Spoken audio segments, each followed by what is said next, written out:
శ్రీ గురుభ్యో నమ. లలితా సహస్రనామము సకల సమస్యలకు పరిష్కారం చూపేటువంటి ఒక దివ్య గ్రంథము. అందులో చాలామంది ఈ మధ్య అడిగేటువంటి అనారోగ్య సమస్యలకు పరిష్కారము అనేటువంటి విధానంలో ఈ వీడియోలో చెప్పుకునే ప్రయత్నం చేద్దాం. లలితా సహస్రము అనారోగ్య సమస్యలకు అనేక పరిష్కారాలను చూపించింది. ఒక్కటి కాదండి, అనేక పరిష్కారాలను చూపించింది. ఇవి ఉత్తర పీఠికలో ఉన్నాయి. ఈ సహస్ర నామాలలో అంతర్భాగంగా కూడా చెప్పడం జరిగింది. కొన్ని నామాలున్నాయి, శ్లోకాలున్నాయి, ఉత్తర పీఠికలో ప్రయోగ విధానాలున్నాయి. మొట్టమొదటిగా అందరూ సులభంగా చేసుకునేటువంటి నామాన్ని చెప్పేస్తాను. ఇది అందరికీ తెలిసిందే. సర్వవ్యాధి ప్రశమని, సర్వమృత్యు నివారిణి. ఇది అద్భుతమైనటువంటి నామం. సర్వవ్యాధి ప్రశమని, అన్ని వ్యాధులను ప్రశమని, శమనము అంటే తగ్గించటము, ప్రశమని అసలు ఏమాత్రం శేషం లేకుండా సంపూర్ణంగా తగ్గించి వేసేటువంటి తల్లి అని చెబుతున్నాడు. సర్వవ్యాధులు, మళ్ళీ ఆ వ్యాధి ఈ వ్యాధి అని లేదు.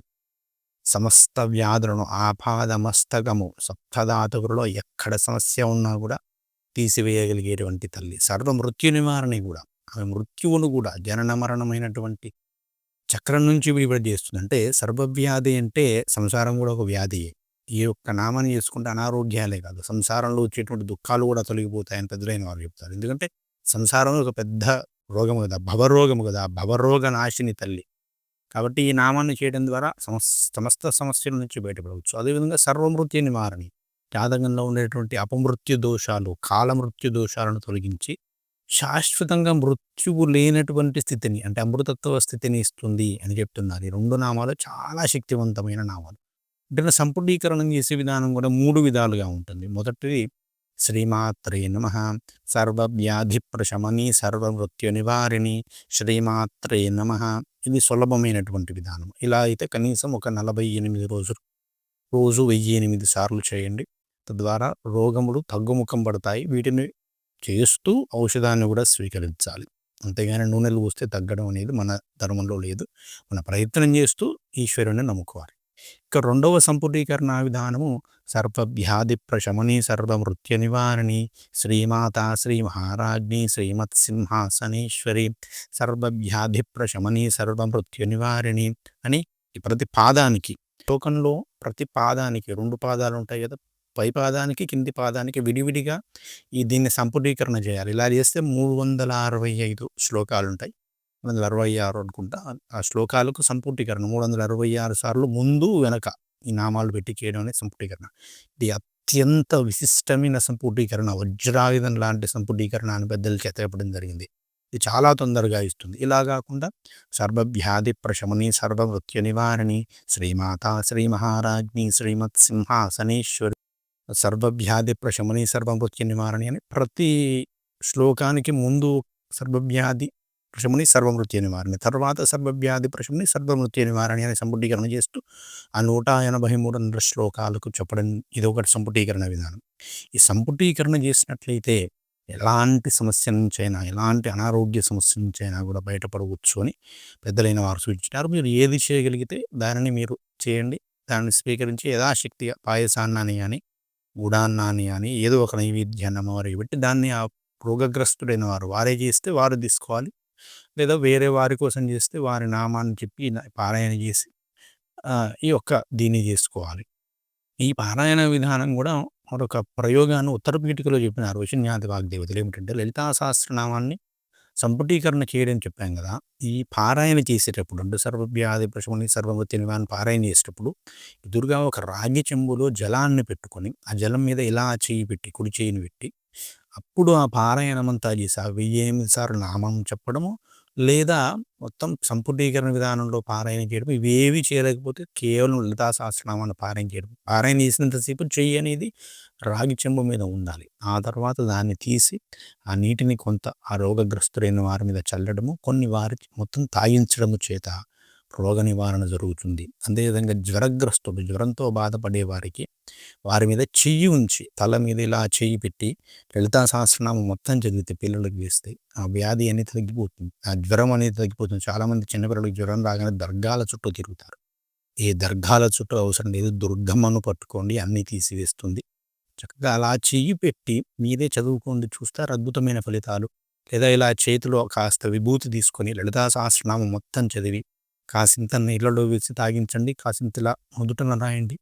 అలా కూడా ఖచ్చితమైనటువంటి ఫలితాలు, అద్భుతమైనటువంటి ఫలితాలు వస్తాయి అని చెప్పడం జరిగింది.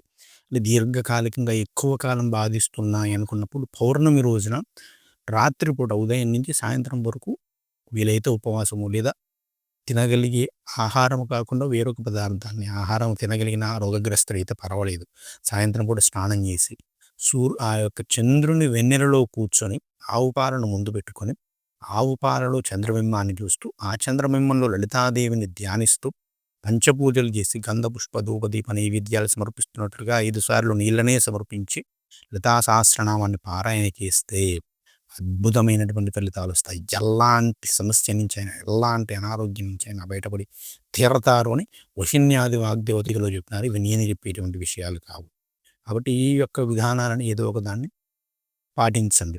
వీటితో పాటుగా విశేషంగా ధాతు లోపాలు అనేవి ఉన్నాయనుకోండి, వాటికి కూడా మనకు లలితా సహస్రము మనకు మార్గాన్ని చూపించడం జరిగింది. అవి ఏమిటంటే మనకు 98వ శ్లోకం మొదలుపెట్టి 110వ శ్లోకం వరకు 12 శ్లోకాలలో 7 ధాతువుల లోపాలను సరిచేసేటువంటి మంత్రశక్తి అనేది అందులో పెట్టడం జరిగింది. ఆ 12 శ్లోకాలు రోజు చదువుకుంటే ఇక ధాతు సమస్యలు అనేవి రావు. ధాతువులు అంటే చర్మధాతువు, రక్తధాతువు, మజ్జాధాతువు, మాంసధాతువు, మజ్జాధాతువు, శుక్రధాతువు, అస్థిధాతువు అని 7 ధాతువులు ఉంటాయి. ఈ 7 ధాతువులు శరీర నిర్మాణంలో ప్రధానమైనటువంటి పాత్రను వహిస్తాయి. ఈ 7 ధాతు లోపాలలోనే అనారోగ్యాలు వస్తాయి. ఈ 12 శ్లోకాలు చదివితే ఆ ధాతు లోపాలని సరి అవుతాయి. ఒకవేళ ధాతు లోపం ఇప్పటికే ఉంటే దానికి ఈ 12 శ్లోకాలు చదువుతూ అంటే మొత్తం లలితా సహస్రనామాన్ని చదివి ఈ 12 శ్లోకాలు విశేషంగా ఒక 11 సార్లు చదివి చర్మ సంబంధమైనటువంటి వ్యాధితో బాధపడే వారైతేనేమో పాయసానాన్ని నివేదన చేయాలి. రక్తహీనత వంటి వాటితో బాధపడే వారైతే స్నిగ్ధాన్నం అంటే నెయ్యి దట్టించినటువంటి నెయ్యితో చేసినటువంటి అన్నాన్ని, మాంసధాతువు కండరాల సంబంధ వ్యాధులైతే గుడాన్నమును బెల్లంతో చేసినటువంటి అన్నము, మేధోధాతువు అంటారు. మేధోధాతువు అయితే దధ్యాన్నం అంటే పెరుగన్నమును, ఎముకల సంబంధమైనటువంటి కీళ్ళ సంబంధమైనటువంటి నొప్పులు, ఎముకల సంబంధమైనటువంటి నొప్పులు ఉన్నట్లయితే ముద్గాన్నము పెసలతో చేసినటువంటి అన్నాన్ని, మజ్జా సంబంధమైనటువంటి మజ్జ అంటే కీళ్ళ మధ్యలో ఉంటుంది కదా, మనకు 2 కీళ్ళ మధ్య ఉండేటువంటి పదార్థం ఉంటుంది కదా, దాని లోపంతో బాధపడేవారైతే హరిద్రాన్నం అంటే పులిహారను అంటాం కదా, చిత్రాన్నము అంటాం, దాని నివేదనగా పెట్టాలి.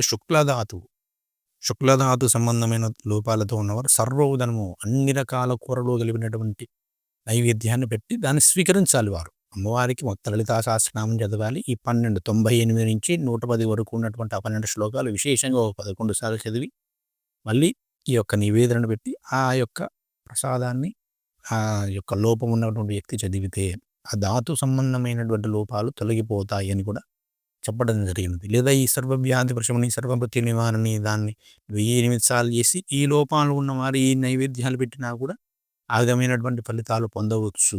కాబట్టి ఇప్పుడు చెప్పినటువంటి ఈ ప్రక్రియలో ఏదో ఒక ప్రక్రియను అనుసరించి దర్గాల చుట్టూ తిరగకుండా దుర్గమ్మను పట్టుకొని శ్రద్ధతో, విశ్వాసంతో, భక్తితో చేయాలండి. మన ధర్మంలో ఏదైనా ఉపయోగపడాలి, ఫలితంలోకి, అనుభవంలోకి రావాలంటే శ్రద్ధ, విశ్వాసం, నమ్మకం ఈ 3 అత్యంత ప్రధానం. అమ్మ నన్ను కాపాడుతుంది అని భావిస్తూ చేయాలి. అలా చేస్తే ఖచ్చితంగా ఫలితం ఉంటుంది. అదేవిధంగా మీరు ఈ జపం చేసేటప్పుడు ఎర్రటి కిరణాలు అమ్మవారి నుంచి వస్తున్నట్లు, ఆ కిరణాలు మన శరీరాన్ని తడిపి వేస్తున్నట్లుగా, మన శరీరంలో ఆ లోపం ఎక్కడుందో అక్కడ ఆ కిరణాలు ప్రసరించి ఆ లోపం సరి అవుతున్నట్లుగా భావిస్తే దీన్ని హీలింగ్ అంటారండి. ఇప్పుడు హీలింగ్ అని దానికోసం కూడా డబ్బులు తీసుకుంటున్నారు. మనమే చేసుకోవచ్చు. ఆ ఎర్రటి కిరణాలు ఆ వ్యాధిని నయం చేస్తున్నట్లుగా భావిస్తే మొత్తం శరీరాన్ని ఎర్రటి కిరణాల చేత తప్తం చేసుకున్నట్లుగా, నిండిపోయినట్లుగా, ఎర్రటి వర్ణము చేత నిండిపోయినట్లుగా భావిస్తూ ఈ యొక్క నామాన్ని జపం చేసి చూడండి. అత్యంత కొద్ది కాలంలోనే సమస్త సమస్యల నుంచే బయటపడగలుగుతారు. ఇక ఎవ్వరి చుట్టూ ఏ దర్గాల చుట్టూ తిరగవలసిన అవసరం లేకుండా దుర్గమ్మే మిమ్మల్ని కాపాడుతుంది. కాబట్టి చక్కగా ఇవి పాటించండి. యంత్ర మంత్ర మణిమౌషధ ఔషధాలను వాడుతూ ఈ యొక్క నామాలను చేసుకోండి. సకల శుభాలు కలుగుతాయి. మరి ఇంకా ఏ సమస్యల కోసం మీకు వీడియో చేయాలో కామెంట్ చేస్తే దానికోసం లలితా సహస్రనామం అనేటువంటి విధానంలో వీడియోలు చేసుకుని ప్రయత్నం చేద్దాం. అంతవరకు సెలవు. శ్రీమాత్రే నమః. స్వస్తి. జై శ్రీరామ్.